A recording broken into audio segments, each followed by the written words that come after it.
کیوں اچھا کیوں ہے؟ مجھے یہی بات سمجھانی تھی جسے آپ حضرات سمجھیں۔ اسلام جب تک عربوں میں رہا تو میرے بھائیوں، عربوں کو تو اللہ تعالیٰ نے یہ خوبی دی ہے کہ وہ عربی زبان کو جانتے ہیں اور عربی قرآن کو سمجھتے ہیں، حدیث کو سمجھتے ہیں، جو کچھ اپنے منہ سے بولتے ہیں اسے سمجھتے ہیں، ان کے دل کی جو ارمان اور آرزویں ہیں اسے اپنی عربی زبان میں ادا کرتے ہیں۔ اس لیے عرب جو حضرات ہیں وہ نماز کے اندر اللہ سے دعا مانگنے پر قادر ہیں۔ آپ نے دیکھا ہوگا حرم شریف میں جب آخر میں تراویح ہوتی ہے اور آخر میں وتر پڑھتے ہیں تو امام صاحب پون گھنٹہ وتر میں دعا کرتے ہیں، پون گھنٹہ پوری دعا ہی دعا ان کی چلتی ہے۔ اور وہ دعا کہیں کتابوں میں سے انہوں نے یاد کر رکھی ہو؟ نہیں، کتابوں میں سے یاد نہیں کر رکھی۔ جیسے ہمارے یہاں بھی وہ آدھا گھنٹہ دعا کرتے ہیں مگر وہ ساری کتابوں میں سے دعائیں یاد کر رکھی، وہ امام صاحب نے کوئی دعا یاد نہیں کر رکھی۔ اس وقت بر وقت جو دل میں ان کے ارمان آئے وہ عربی زبان میں مانگتے چلے گئے، وہ تو اس پر قادر ہے۔ اور ہم جو جب اسلام عربوں سے نکل کر عجم کے اندر گئے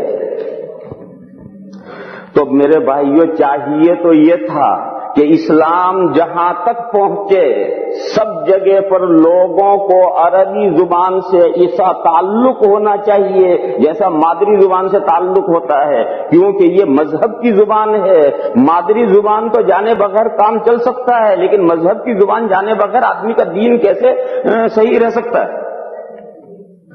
شروع میں جب عرب میں سے اسلام پھیلا تو جتنی نیبر کنٹریز میں جو اسلام گیا، یہ ایران میں عربی نہیں بولی جاتی، فارسی بولی جاتی، یہ عراق، سوریہ، شام، ترکی، یہاں عربی نہیں بولی جاتی تھی، یہاں سب رومی زبان بولی جاتی تھی، رومن امپائر تھی اور رومی زبان بولی جاتی تھی۔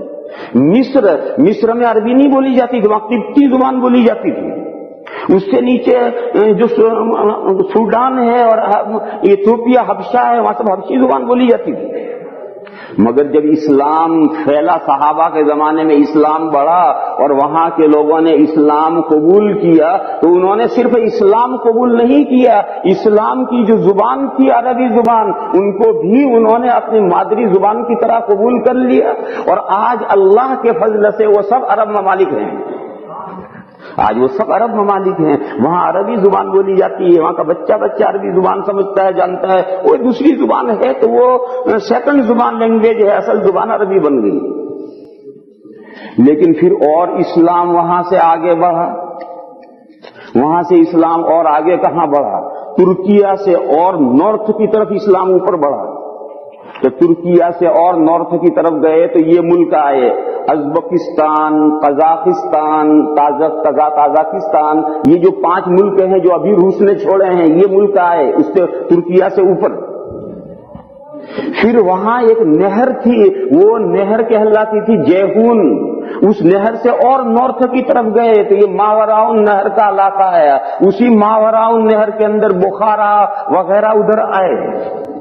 پھر اور نارتھ کی طرف چلے گئے تو پھر اور اوپر جا کر افغانستان آیا، اور آگے بڑھے تو ہندوستان آیا اور بنگلہ دیش آیا، اور پھر آگے چین لگ گیا، رنگون اور برما اور چین لگ گیا۔ یہ سب ادھر اسلام پھیلتا چلا گیا۔ تو یہاں ان ملکوں کے لوگوں نے عربی زبان کو جتنی اہمیت دینی چاہیے اتنی نہیں دی۔ آپ حضرات ہندوستان پاکستان کے رہنے والے ہیں، آپ حضرات جانتے ہیں کہ ہندوستان پاکستان جس وقت ایک ہندوستان تھا اس وقت ہندوستان پر مسلمانوں نے 900 سال تک حکومت کی ہے، لیکن 900 سال حکومت کرنے کے بعد بھی وہاں عربی زبان کو سیکنڈ لینگویج کا مقام بھی حاصل نہیں ہوا، وہاں کی فرسٹ لینگویج تھی فارسی۔ نتیجہ کیا ہوا کہ یہ پورا عجم کہلایا، یہ تو ہوئے عرب اور یہ ہوئے عجم۔ یہ جو عجم کے جتنے لوگ ہیں یہ سب عربی سے نابلد اور ناواقف اور بے خبر رہ گئے۔ جو بیچارے علماء تھے وہ تھوڑی بہت عربی جانتے تھے لیکن وہ بھی تھوڑی بہت، اور عام مسلمان نہیں جانتے تھے عربی۔ ہم لوگ سب مثالیں ہیں، آپ حضرات جو ہندوستان پاکستان کے ہیں تھوڑی بہت بھی عربی نہیں جانتے، میں تھوڑی بہت جانتا ہوں۔ اس کا نتیجہ کیا ہوا؟ اس کا نتیجہ یہ ہوا کہ ہم نماز کے اندر اللہ سے دعا مانگنے پر قادر نہیں ہیں۔ بچپن میں تعلیم الاسلام میں جو ہم نے دعائیں یاد کر رکھی ہیں، اللہم انی ظلمت نفسی ظلما کثیرا، اور یہ قاعدے اخیرہ میں تحیات پڑھنے کے بعد اور درود شریف پڑھنے کے بعد یہ دعا پڑھنی ہے، بس یہی دعا ہم سب پڑھیں گے، اس کے علاوہ کوئی اور دعا نہیں پڑھ سکتے۔ اور آپ حضرات تو نہیں پڑھ سکتے، میں بھی نہیں پڑھ سکتا ہوں، میری بھی عربی اتنی نہیں ہے کہ میں جو میرے دل میں ارمان ہو وہ نماز کے قاعدے اخیرہ میں عربی میں مانگنے لگوں۔ اچھا، عربی کے علاوہ اپنی مادری زبان میں، اردو میں، انگریزی میں، ہندی میں، گجراتی میں، بنگالی میں اگر دعا نماز میں مانگو، نماز ٹوٹ جائے گی۔ نماز میں عربی ہی میں مانگنا ہے، اور عربی کی ہماری ایبلٹی اتنی نہیں ہے کہ ہم اپنے دل کی باتیں اللہ سے مانگ سکیں۔ یہ میرے بھائیوں ایک ایسی دشواری آن پڑی کہ اس کا کوئی حل نہیں ہے۔ ایک طرف قرآن و حدیث نے یہ بتلایا ہے کہ نماز کی روح دعا ہے، قرآن و حدیث نے یہ بات بتلائی ہے کہ نماز کی روح دعا ہے، الدعاء مخ العبادہ، دعا کا جو مغز ہے، عبادت کا جو مغز ہے، عبادت کا جو نچوڑ اور خلاصہ ہے وہ دعا ہے، اللہ سے اپنی ارمان، اپنی آرزوئیں اللہ سے مانگنا۔ اب نماز میں تو ہم اپنی آرزوئیں اور اپنی تمنائیں اللہ سے مانگ نہیں سکتے۔ حضور اکرم صلی اللہ تعالی علیہ وسلم جب نفل نماز پڑھتے تھے، خاص طور پر تہجد کی نماز پڑھتے تھے، تو تہجد کی نماز میں سجدے میں جا کر کے حضور لمبی دعا مانگتے تھے تہجد میں، تہجد کے سجدے میں، اور 50 آیتیں جتنی دیر پڑھی جاتی ہے اتنی دیر حضور کا سجدہ ہوتا تھا، ایک سجدہ 50 آیتوں کے وقت۔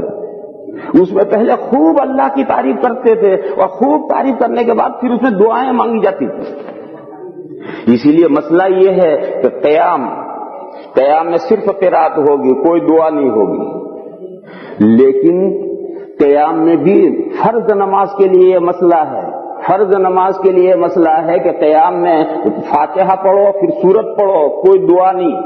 لیکن آپ تہجد پڑھ رہے ہیں تو حضور اکرم صلی اللہ تعالی علیہ وسلم کے حالات میں ہے کہ جب حضور تہجد پڑھتے تھے تو جب فاتحہ پڑھ کر کے سورت شروع کرتے تھے، کہیں سے قرآن پڑھنا شروع کرتے تھے، تو جہاں رحمت کی آیتیں آتی تھی وہاں حضور رک جاتے تھے اور اللہ سے رحمت کی دعا مانگتے تھے، اور پڑھتے پڑھتے جہاں ایسی آیتیں آتی تھی جس میں اللہ کے عذاب کا ذکر ہے تو حضور وہاں رک جاتے تھے اور اللہ کے عذاب سے پناہ چاہتے تھے، وہاں دعا مانگتے تھے، اور وہاں دعا مانگ کر پھر آگے قرات کرتے تھے، وہاں دعا مانگ کر پھر آگے۔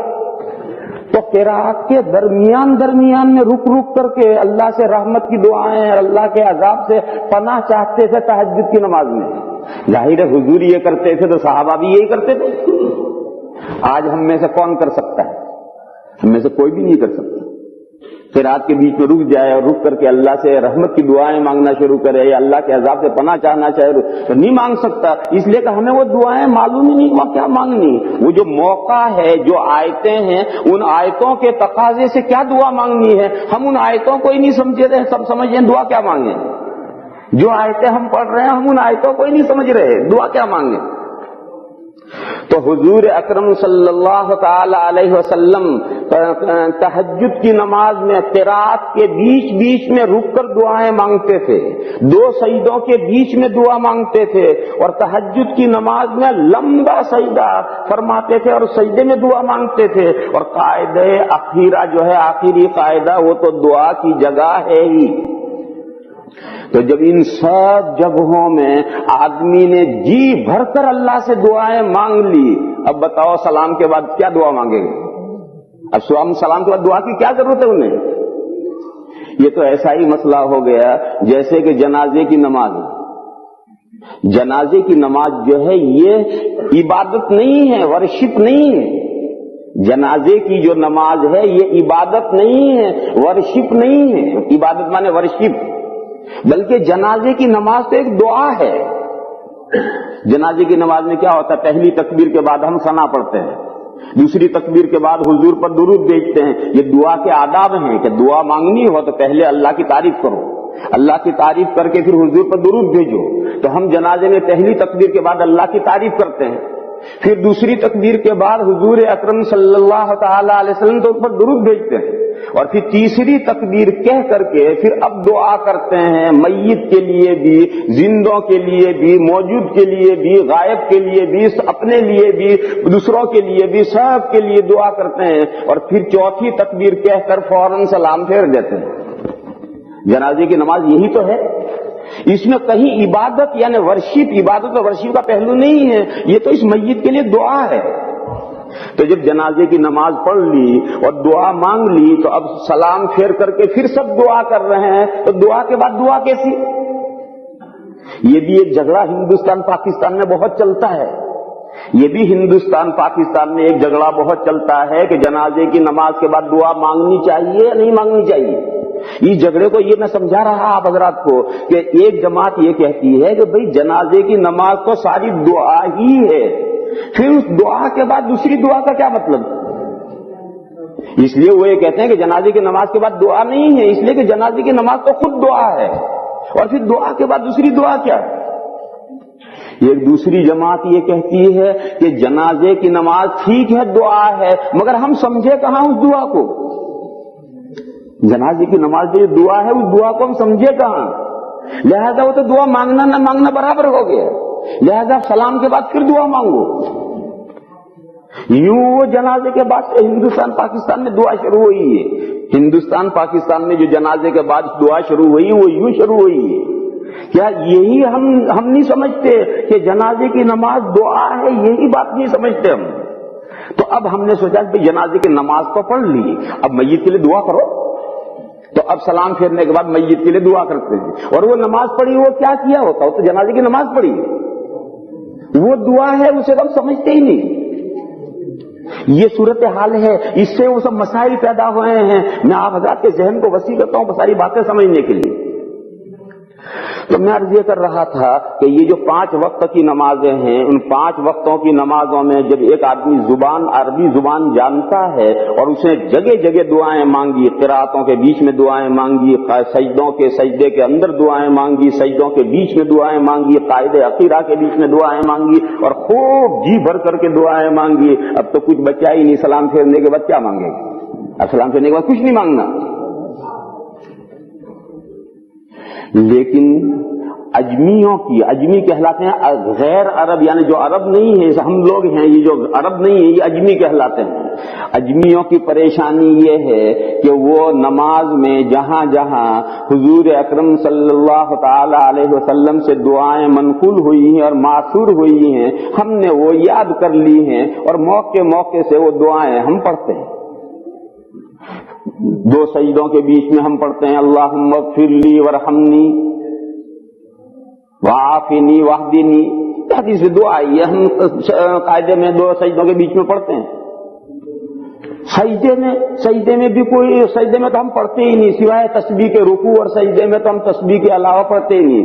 دیکھو رکوع دعا کی جگہ نہیں. رکوع میں حضور نے فرمایا کہ امر رکوع فعظموا فیہ الرب. رکوع میں تو اللہ کی خوب عظمتیں بیان کرو, عظمتیں اللہ کی تعریفیں بیان کرو. رکوع میں دعا نہیں مانگنی, پھر سجدے میں جا کر دعا مانگنی. تو ہم تو سجدے میں مانگتے ہی نہیں, ہم تو سبحان ربی الاعلی ہی کہتے ہیں. جب تک تھکیں گے وہاں تک سبحان ربی الاعلی ہی کہیں گے. اور پھر قاعدے اخیرے میں صرف ایک دعا ہمارے پاس ہے, اللہم انی ظلمت نفسی. بس یہی ایک دعا ہم پڑھتے ہیں, اور ہم میں سے کوئی نہیں سمجھتا کہ اللہم انی ظلمت نفسی میں کیا ہے.